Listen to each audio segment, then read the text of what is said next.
Jorgen sentenced Cosmo to clean toilets for the rest of his days at the academy. As Cosmo grew, so did the chaos he carried with him. He destroyed the shiny utopia of Pompeii by causing the volcano to blow.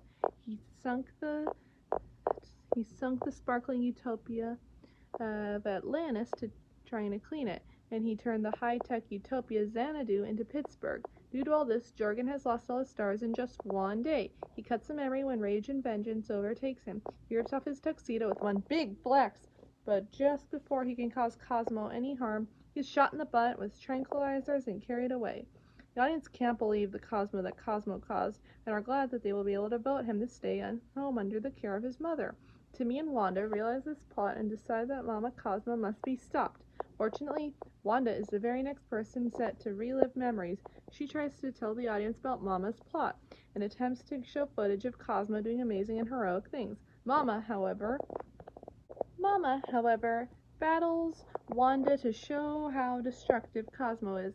Wanda continuously shows clips of Cosmo saving their lives, while Mama shows clips of Cosmo endangering their lives. In the end, it turns out that Cosmo is too much of a danger. Timmy decides to show his clips. Two of these clips, while showing Timmy as being happy, shows Wanda as constantly being in danger. These include Wanda almost being eaten by a giant hungry spider and Wanda being set on fire. This all results in Timmy's, and the audience's, enjoyment. Timmy tells them that while Wanda is the responsible one who gets him out of trouble, Cosmo is the fun one who makes Timmy laugh.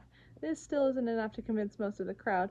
However, Timmy reminds them that if they vote for him to go home with his mama, then he would be in Fairy World with them with more disasters to come to them, scaring them into making Cosmo stay with Wanda and Timmy.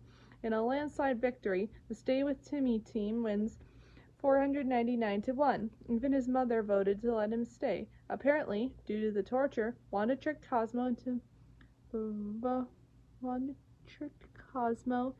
voting, saying it wouldn't automatically send them to Dimsdale. Cosmo summons Snowball once again.